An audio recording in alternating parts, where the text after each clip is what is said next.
Hey everyone, welcome to my channel. आज मैं books के बारे में बात करने वाला हूँ। अगर तुम बुक्स नहीं पढ़ते हो कोई बात नहीं, मतलब कन्वेंशनल बुक्स जो तुम्हारे कोर्सेज में है वो नहीं पढ़ते हो चलेगा, कोई प्रॉब्लम नहीं। लेकिन माइंड के बारे में जो सब बुक्स बोलती हैं वो तुम्हें पढ़ने ही पढ़नी चाहिए, because through mind you create your world. You are responsible for everything that happens in your life. जो हो रहा है तुम्हारी ज़िंदगी में तुम्हें रिस्पॉन्सिबल हो, और कोई नहीं कर रहा है, ठीक है। अच्छी चीज़ें जितनी हो रही है और बुरी चीज़ें जितनी हो रही हैं तुम्हें रिस्पॉन्सिबल हो। तो ये अगर तुम बिलीव नहीं करोगे कि you are 100% responsible for your life, तो सेल्फ हेल्प बुक्स पढ़ने का कोई फिर मतलब नहीं रह जाता है। तब तो बस वो कोई टाइप की फिक्शनल बुक्स हो गई जिसने पढ़ लिया स्टोरी और फिर मैंने थ्रो कर दिया। Then it's not going to work like that. तुमको ये मानना होगा कि you truly are responsible for everything that happens. तब तुम क्या करोगे कि अपने आप को कंट्रोल करोगे कि कैसे मैं क्रिएट करता हूँ। सबसे पहले वो पता करोगे कि मैं क्रिएट कैसे करता हूँ। अगर मैं बुराई कर रहा हूँ तो मैं अच्छा कर लूँगा अपनी लाइफ के साथ, पर लॉस तो पता चले कि कैसे मैं क्रिएट करता हूँ। अभी तक तो ना स्कूल ने सिखाया ना कॉलेज ने, because nobody knows about that. तो these are some real gems, और इसके बारे में तुम्हें पता होना ही चाहिए। तो अगर तुम बुक्स एकदम नहीं पढ़ते हो, सेल्फ हेल्प बुक्स तुमने कभी नहीं पढ़ी है, तो प्लीज़ स्टार्ट करो पढ़ना। एक बुक पढ़ने के देखो, अच्छा नहीं लगेगा तो तुम छोड़ सकते हो, ठीक है। Then it's totally up to you. तो पहला बुक जो तुम्हें पढ़ना चाहिए is thought power by Swami Shivananda. शायद तुम्हें दिख नहीं रहा होगा, I am sorry for that. तो I will make sure this is thought power by Swami Shivananda. I make sure that I get this right, okay. मैं एडिटिंग करना सीख रहा हूँ, धीरे धीरे मैं मास्टर कर लूँगा। तो थॉट पावर, हम लोग जो भी सोचते हैं हमको लगता है कि इसका कोई इम्पैक्ट नहीं है आउटर वर्ल्ड में। हम कुछ भी सोच सकते हैं, जो चाहे वो फील कर सकते हैं, जो चाहे वो बोल सकते हैं। इससे बाहर को तो कुछ होने वाला है नहीं। बाहर कुछ और है, हमारे अंदर में कुछ और चल रहा है। थॉट्स फीलिंग्स इमोशन अंदर हो रही है हमारे बॉडी में, and this is something else external world में जो हो रहा है उससे तो कोई कनेक्शन हम लोग को लगता नहीं है कि होने वाला है। बट ऐसा नहीं है। तुम जो सोचते हो, तुम जो बोलते हो, जो फील करते हो, उसका डायरेक्ट इम्पैक्ट होता है तुम्हारी लाइफ में। अगर तुम वो अंडरस्टैंड नहीं कर रहे हो तो just go through these books and then you will get everything that I am trying to say. पहली बुक थी this thought power Swami Sivananda. इस बुक्स में जो फाइन डिटेल्स है ना, शायद ही कोई अमेरिकन सेल्फ हेल्प बुक्स तुमको बता पाए। मतलब देखो, तुम पढ़ के देखो, अच्छा नहीं लगेगा तो तुम छोड़ सकते हो। बस 2-3 पेज ही पढ़ोगे तो I am sure you won't be able to put this down. Next book जो तुम्हें पढ़नी चाहिए is the science of getting rich by Wallace D Wattles. आज के ज़माने में ऐसा बुक लिखना बहुत मुश्किल है। This is absolute classic. मैं नहीं जानता हूँ कि मैंने कितने सारे सेमिनार को देखा है जहाँ पे लोग बस एक ये बुक से पढ़ाते हैं सब चीज़, साइंस ऑफ गेटिंग रिच। तुमने रोंडा बर्न्स जिसने सीक्रेट लिखा था उसके बारे में पता होगा। She wrote secret through the science of getting rich. This was the basis. You are a badass. If you have heard about that book, you are a badass at making money, or you are a badass, just a brand, you are a badass. Jen Sincero, she was the one who wrote that. She was also inspired by this book. एक कमाल की book है। मैंने starting में पढ़ी थी 2-3 बार, पर कि पैसा पैसा पैसा बहुत करता था तो मुझे लगा कि मनी की इतनी इंपॉर्टेंट तो नहीं होती लाइफ में, and this is all saying that you have to be wealth, you have to be wealthy. तो मुझे लगता था यार, वेल्थ एक्वायर करना, वेल्दी होना, क्या ये सच में उतना ज़्यादा इंपॉर्टेंट है क्या? नहीं भी हो तो क्या प्रॉब्लम है, आदमी पैसे के बिना भी जी सकता है अच्छे से। पर बाद में ये हेड टर्नर साबित हुआ सच में। मतलब मैं इसे रख नहीं पाया ये बुक को भी। अगर ये बुक तुम पढ़ रहे हो तो ध्यान देना कि इस बुक को तुम बार बार पढ़ो, एक बार पढ़ के रख मत देना। ये डीप है, इसको समझने में थोड़ा तुमको टाइम लग जाए, ठीक है। और अगर तुम ये पढ़ रहे हो तो चैप्टर 4, 14, 7, 4, 14, 7 ये तीनों चैप्टर फिर से पढ़ लेना, ठीक है। हर बार पढ़ते रहना। मैंने टीचर से यही सीखा था तो मैं तुमको यही बता रहा हूँ, ठीक है।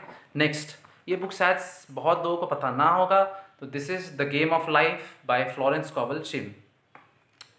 The game of life and how to play it, ठीक है। ये बुक बहुत अच्छी है। मतलब ये सब किताबें इतनी छोटी सी होती है और जब कम impact that it creates is phenomenal. मैं रास्ते पे यही चलते चलते पढ़ता था, इतना ज़्यादा अच्छा लगा मुझको। मैंने पहले बहुत सारी बुक पढ़ी थी, पर मुझको लगता था कि छोटी सारी पतली सारी बुक्स में उतना इम्पैक्ट नहीं हो सकता है लाइफ पे। पर सच में ये लाइफ चेंजिंग बुक है। इसमें एग्जाम्पल्स भरा हुआ है कि कैसे वो सारे प्रिंसिपल्स जो इसमें बताए गए हैं उसने यूज़ किया और फिर वो कैसे काम आया। तो तुम इस पर जाओ, एक बार पढ़ो, और तुमको अच्छा ना लगे तो तुम मूव ऑन कर सकते हो। आई एम श्योर तुमको बहुत अच्छा लगेगा अगर तुम मैनिफेस्टेशन, माइंड, ये सब में बिलीव करते हो। क्योंकि अब तो तुमने मान लिया है कि मैं ही क्रिएट करता हूँ, तो तुमको लॉस चाहिए कि अब करूँ क्या। क्योंकि पहले ही बहुत बुरी चीज़ें हो चुकी हैं लाइफ में, बुरी चीज़ें हो चुकी हैं। अब तुम चाहते हो कि उसको रेक्टिफाई करना, तो कैसे करोगे? तुम्हें लॉस तो चाहिए। तो ये सारी बुक्स है जो तुमको हेल्प करेंगे। एट 4 अगर तुम थिंक एंड ग्रो रिच पढ़े हो, थिंक एंड ग्रो रिच अगर तुम नाम सुना ही होगा, आई एम श्योर नाम सुना ही होगा, तो नेक्स्ट उसके बाद जो तुमको बुक पढ़नी चाहिए that is success through positive mental attitude by W Clement Stone and Napoleon Hill. W Clement Stone का नाम शायद नहीं सुना होगा। He is I mean he was the author of various books जो बेस्ट सेलर बुक्स थी, believe and achieve, ठीक है। और he was the godfather of Jack Enfield, he was the coach of Jack Enfield. उसी से सब कुछ Jack Enfield ने सब जो सीखा डब्ल्यू क्लेमेंट स्टोन से ही सीखा है। तो he was the wealthiest person in 1970s, something he had net worth of something like 600 million और something. He was very wealthy.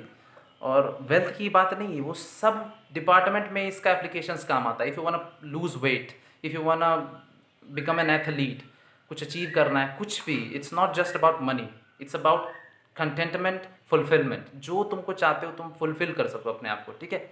तो ये बुक्स कमाल की है, मतलब पर्टिकुलरली ये बुक जो है, इसमें तुमको थिंक एंड ग्रो रिच में जो मटेरियल है वो तो मिलेगा ही, पर एडिशनल पीएमए ये सब वगैरह बहुत सारी चीज़ें हैं जो डब्ल्यू क्लेमेंट स्टोन ने खुद से इन्वेंट की है, इनफैक्ट डिस्कवर की है। तो ये बुक ट्राई करो, बहुत मज़ा आने वाला है। इस बुक में सच में बहुत सारे एग्जाम्पल्स भी हैं एज ऑफ कोर्स, और this is filled with information, बहुत अच्छी है। और सब बुक्स की एक खास बात है कि तुम बार बार ज़रूर पढ़ना, ठीक है। एक बार पढ़ के छोड़ मत देना कि पढ़ लिया तो चलो बोर हो रहे हैं, नहीं, तुमको बोर लगेगा, जानता हूँ मैं, क्योंकि तुम्हारा पैराडाइम जो है, जो तुमने कंडीशन अपने आप को किया है वो ऐसा ही है कि उसे बुक्स पसंद नहीं है, तो तुम वापस वही लाइफ जीने लगोगे जो तुम पहले जीते थे। तो अगर वो ना हो तो कम से कम 3 महीने, या 3 महीना नहीं, चलो 1.5 महीना तो कम से कम पढ़ लो। रोज़ पढ़ना, रोज़ पढ़ना, ठीक है। एक भी दिन मिस मत करना, स्किप मत करना। और लास्ट में नंबर 5 पे जो बुक है, यार I am really grateful for the one who recommended this to me, Ask and It's Given by Esther and Jerry Hicks. मैं पीडीएफ को इस पढ़ा था, पीडीएफ के फॉर्मेट में था ये बुक, और इतना एक्साइटिंग था कि मैं इसे मतलब पढ़ते हुए रोक नहीं पाया अपने आप को, पढ़ते चला गया और पूरा बुक ख़त्म ही कर दिया। मतलब इस बुक की खास बात यह है कि शी टॉक्स अबाउट वाइब्रेशन, कि वाइब्रेशन कैसे तुम अपनी लाइफ क्रिएट करते हो on the basis of vibrations. तुम हर समय तुम्हारा एक वाइब्रेशन होता है, ठीक है। और इसके पास तो एक चार्ट भी है कि तुम अभी किस वाइब्रेशन पे हो, तो तुम फील कर सकते हो, मतलब तुम पता कर सकते हो कि वो चार्ट भी है इसमें। तो उस वाइब्रेशन के बेसिस पे तुम अपने लाइफ कैसे क्रिएट करते हो, और बहुत सारी इसमें चीज़ें हैं जो तुम्हें कभी पता नहीं होगी, कभी नहीं पता होंगी।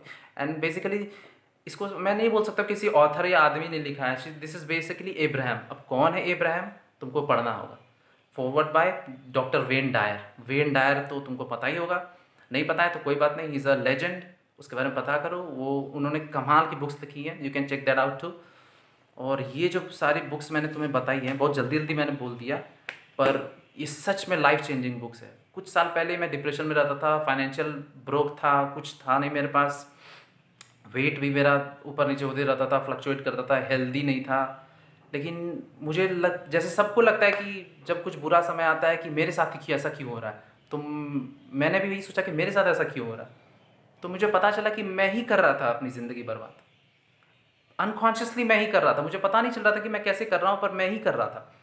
तो जब मैंने इस बुक्स को पढ़ा तो मैंने बस उसको ट्वीक कर दिया, थोड़ा सा मॉडिफाई कर दिया, और उसका एनर्जी तो था चैनल कर दिया। तो जैसे एनर्जी चैनल कर दिया तो चीज़ें बस उल्टी होने लग गई, अभी बुरा हो रहा था, अभी अच्छा होने लग गया। और तब से लेके अभी तक I don't regret a moment, ऐसा कभी नहीं होता है कि मुझे बुरा लग रहा है। तो 5 किताबें मैंने बताई हैं, ask and it's given, then the science success through positive mental attitude, I am sorry, game of life and how to play it by Florence Scovel Shinn, the science of getting rich by Wallace D Wattles, and finally India की thought power by Swami Shivananda. 5 किताब पढ़ो, और तुम्हें कुछ भी problem हो या तुम कुछ और बुक्स रिकमेंड करना चाहते हो तो बताओ नीचे, मुझे कमेंट सेक्शन में बताओ कि तुम्हारी सबसे फेवरेट बुक्स कौन सी थी। मैं ऐसा कंटेंट फिर से बनाता रहूँगा। देन आज के लिए बस इतना ही। Thanks for watching, keep sharing and subscribing, bye.